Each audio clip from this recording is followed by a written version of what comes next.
Magandang araw, welcome po sa aking channel of 9TV. Meron po ba kayong mga properties na napapabayaan or non-performing assets?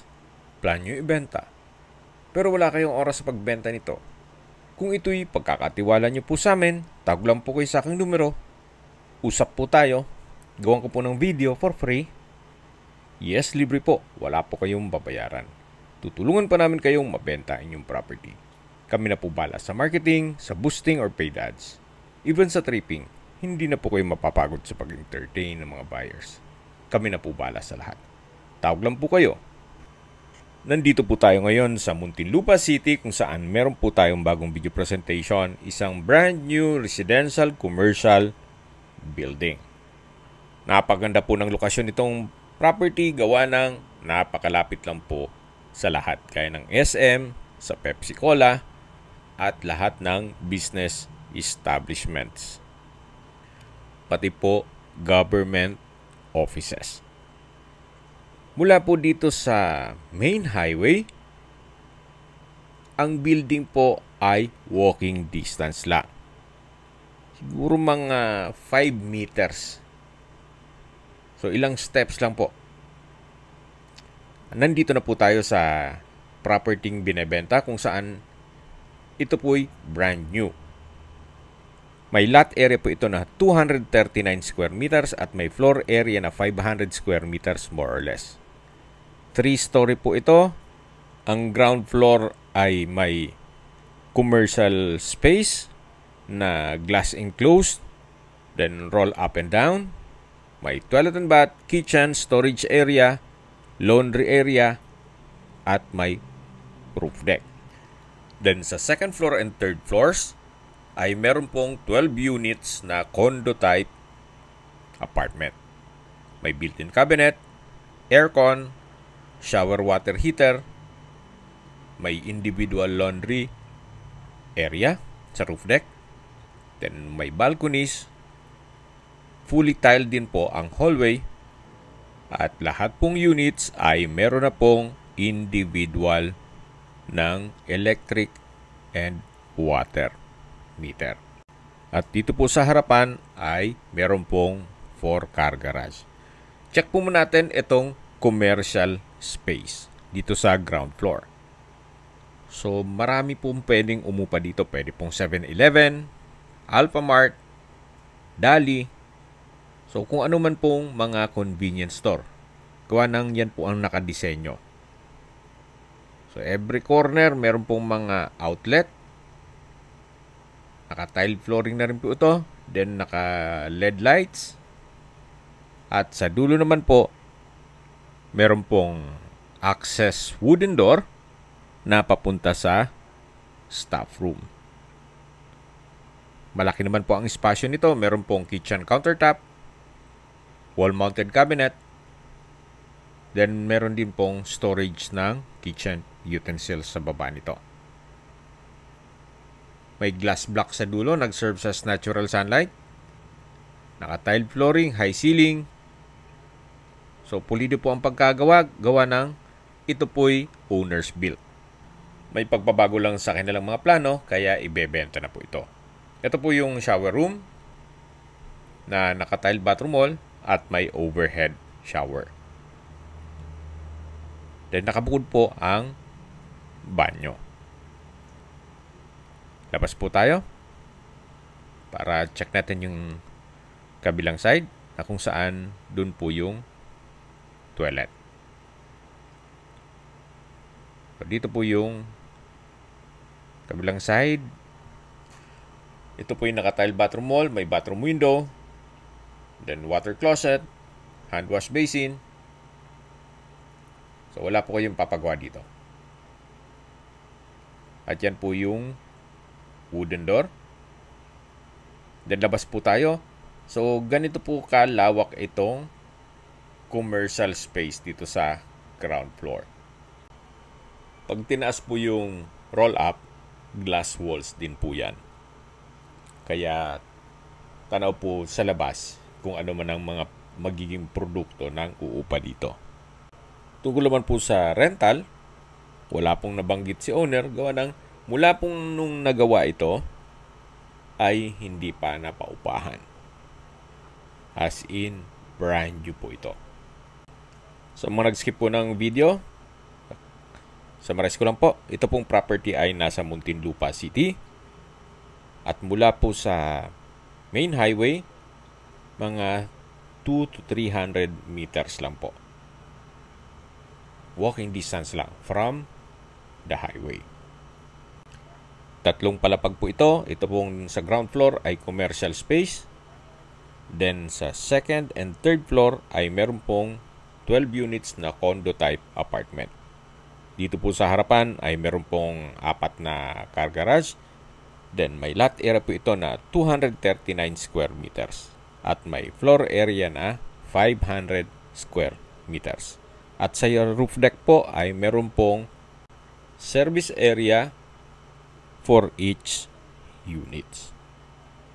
So ito po yung daan o hallway na papunta naman sa second floor. Ito pong hagdan ay naka-tiled staircase at metal handrail and railing. Ito po yung glass blocks mula dun sa staff room ng commercial space. So, nandito na po tayo sa second floor. May security gate po dito. Then, dito na po yung mga residential condo type apartment. Check po natin itong first unit na may aluminum screen door at solid wood door. Samahan niyo po ako. Pasok po tayo. So, dito po pagpasok natin ay nandito na po yung kitchen countertop. Then, dito na po yung living area. Then, pwede pong maglagay ng partitions. So, sa ngayon, may mga double deck. Then, meron na rin pong wardrobe. At dito naman po yung kitchen. May aircon na rin po siya. May kitchen window. Stainless sink with faucet. Wall-mounted cabinet. At dito naman po yung shower room at toilet. So, ang ganda po dito sa disenyong to, kung sakali man na nagmamadali, yung mag-shower, nakabukod po siya. So, hindi mo na kailangang mag-antay dun sa gumagamit ng banyo. Meron na rin pong water heater set, naka-tile bathroom wall, bathroom window, etong shower room.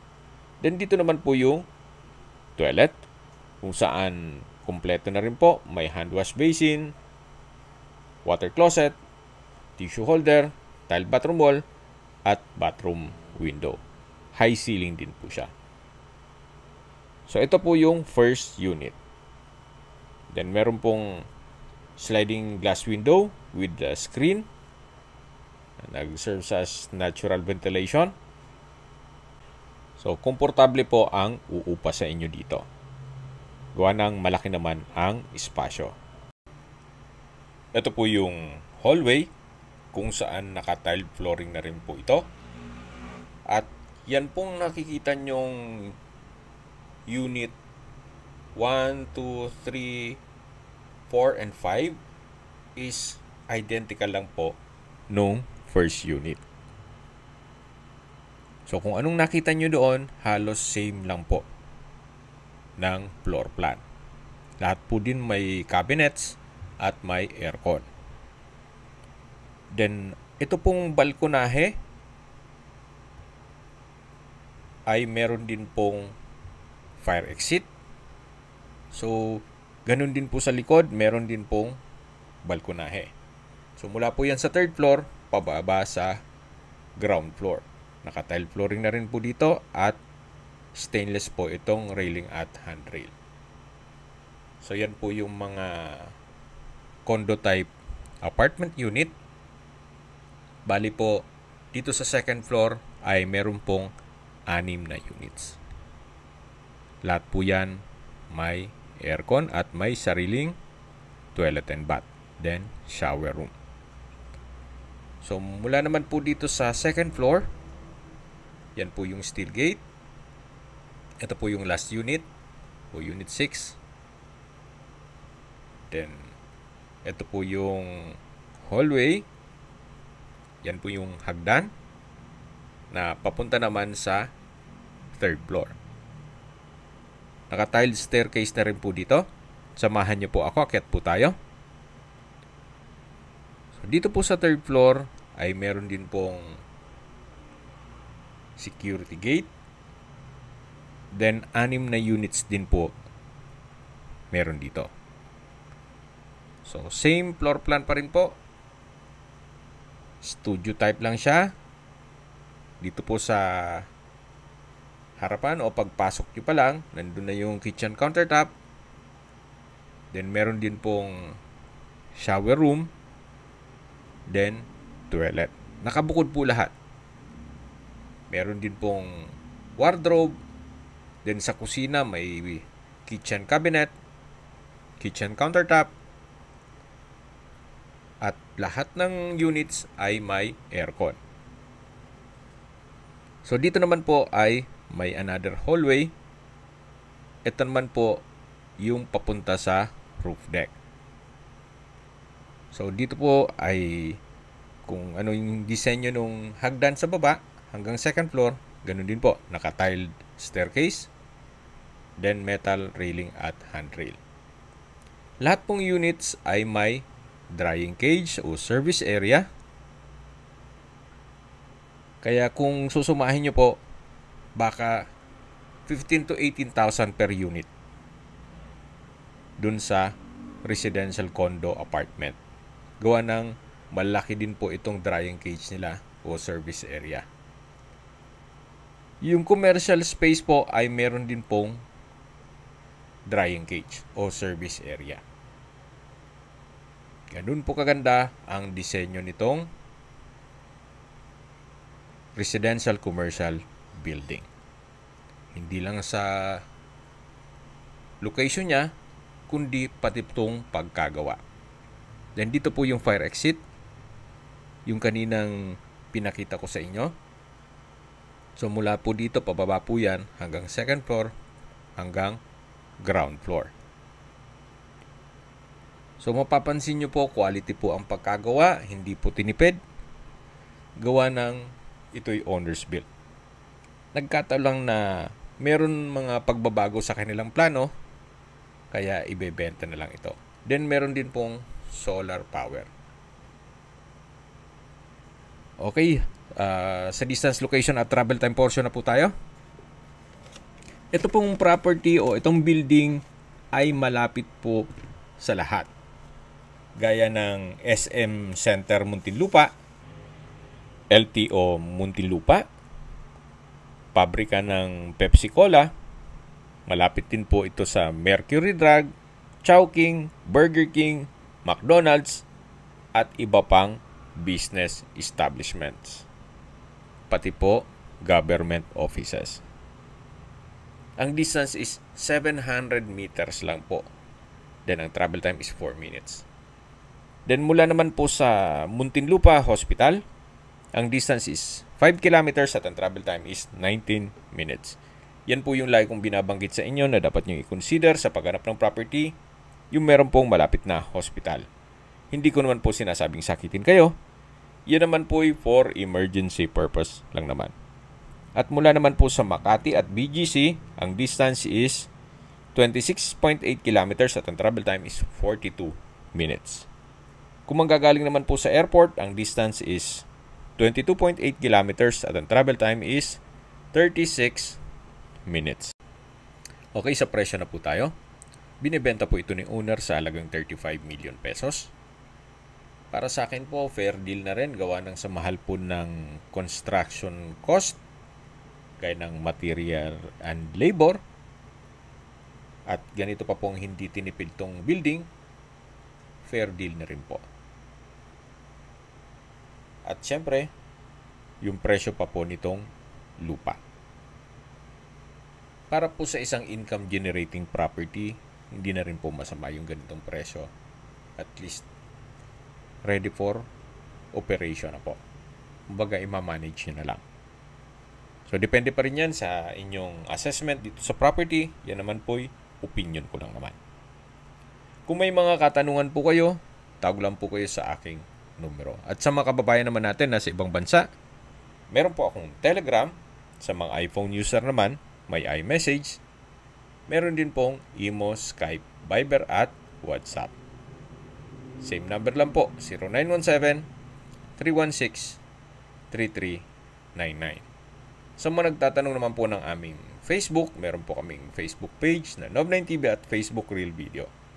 Meron din pong TikTok at Instagram. May ibang YouTube channel po kami na The Nov9TV Channel, Nov9TV Listings, Nov9TV On The Spot, at Nov9TV Updates. Sana po naibigyan nyo ang video presentation. Paki-like and subscribe na lang po sa aking channel para ma-update din po kayo sa aking future listings. Kung sakali po hanap nyo yung mas malaking sukat ng lupa, meron din po kami ibang listings na pwede nyong pagpilian. Huwag po kayo mag-atubiling tumawag sa amin, then let us know your budget para malaman namin kung anong property pwede namin i-alok sa inyo. Sa lahat pong viewers, subscriber at nagtiwala po sa amin, salamat po sa suporta. Ingat po kayo lagi at yung pamilya. Maraming salamat po.